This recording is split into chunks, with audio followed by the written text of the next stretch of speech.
So when you go to let go of this and make the mind go silent, then what we're doing is, you've talked several times about the thought coming up like a wave, Yeah. and the dog, Rover. Yeah. Rover gets hit, and you come up and you It come grows up, and grows, and it it feeds, grows. yeah. So what you do is you try and nip it in the bud before it Yeah. even starts. Yeah. In other words, the dog's thought comes into your mind and you block it out. Yeah, it begins to come up. It's not quite a dog yet, but the longer you wait, it becomes a dog. Then it Right. becomes old Rover, and then it becomes how old Rover was run over, So then you and a whole drop sad that. story. Yeah. So if you drop that thought, then another thought just pops in Yep.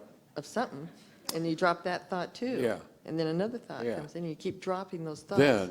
Then, if you get a divine inspiration, you notice that the mind, despite all this seeming talkingness, the mind is actually silent all the time.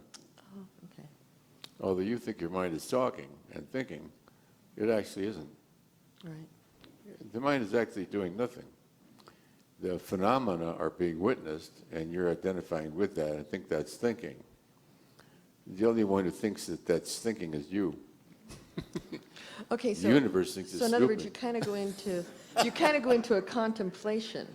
Only it's like all this stuff is happening over here, but you are actually contemplating the peacefulness here, or the You're not quiet. even contemplating it, you're being it.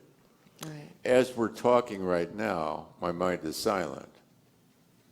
The talkingness is doing its talkingness autonomously. I myself am not thinking, nor am I even interested in thinking. I mean, thinkingness would disrupt the inner peace and silence. So the talkingness is going on the surface of the mind. It's not really who I am or where I'm at. Who I am and where I'm at isn't even here and now, to tell you the truth. It has no place and time or position or place. So would you know? say that you're kind of training your mind to do this? And that's why you always tell us to go contemplate? When you say, Oh, yeah. say you have a verse, say you're doing the Course in Miracles and you have that verse for that day, and you're supposed to repeat that verse over and over again. So in other words, while you're reading or doing something else, that verse is in the back of your mind and you keep repeating that over and over. So you're actually trying to divide your mind into two different sections so that you can go into that high spiritual place. Yeah, it's like there's different layers to the mind, the most superficial and then the deeper. So what happens is you let go of the amusement, because what the mind is doing is amusing you all the time. It's amusing you, that's all it's doing. Gives you this long, sad narrative or this scary one about the future and all. But within all the talkingness is an infinite silence. That's why people are afraid of that silence for fear they will fall into the void. They're afraid they'll fall into the void. And therefore, they try to cover it up. And the easiest way I describe it from a practical, clinical viewpoint is that the silence is not in sequence with the mind, it's underneath the mind. Underneath all the talkingness, like this mind is talking right now, well, that's just the surface of the mind. The real mind, the closer to that which I am, is silent. It's not even interested in what's going on. It's just in a state of beingness and isness. So it's like a big empty Colosseum, and then over in the corner of the Colosseum there's some talking going on, but I'm aware that the Colosseum is 99.9% empty. There's nothing going on. So underneath the waves on the surface of the sea, the sea goes down thousands of feet of silence, and this talkingness is only on the surface. So even as I'm talking now, even as you're listening now, it's only the top surface of your mind that's listening or thinking about it. I wouldn't bother listening or thinking about it at all. Underneath the listeningness is an infinite silence. And if I ask the real you what was just said, you won't even know. Your real self doesn't know what was just said. It's not even involved. If I say to the sea, 600 feet down, what just happened on the surface, the sea says, what do I care? Where I live, there aren't any waves. There aren't any birds flying around. Okay. There isn't any garbage floating on the ocean. What I am is still and undisturbed by all that. That's all superficial. That comes and goes with the wind and the tides.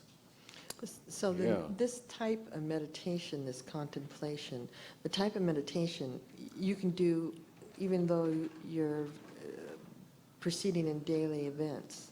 And you Yes. once you train yourself that you always have this under the surface, and you can do this even though you're fixing dinner or washing Right. sheets. So this mind, what the world will call this mind, is doing it right now as we talk. As we talk, that which I really am is undisturbed, unimpeded, So would you say, non-linear. Because talkingness is linear, right? You're conceptualizing. And that which we are is non-linear. So your infinite self isn't really listening either. It's only our talkingness that's listening to each other. so that you're saying that the spirit itself, even though all these things happen in your life, all these, different events happen in your life, the true spirit, it really doesn't affect it like the deepness of the sea. Your spirit isn't affected by all this that's No. going on up here in the top. It only gets messed up when it identifies with that and thinks that who it is. When it thinks that I am the I, Yeah. or the small self, if it identifies with it, then it gets messed up. But the real self with a capital S is not even interested in such things.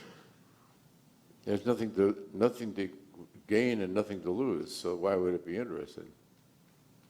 It doesn't need novelty because only the ego wants some constant amusement. So you see how the mind fears boredom. I think it hates worse is that nothing is happening.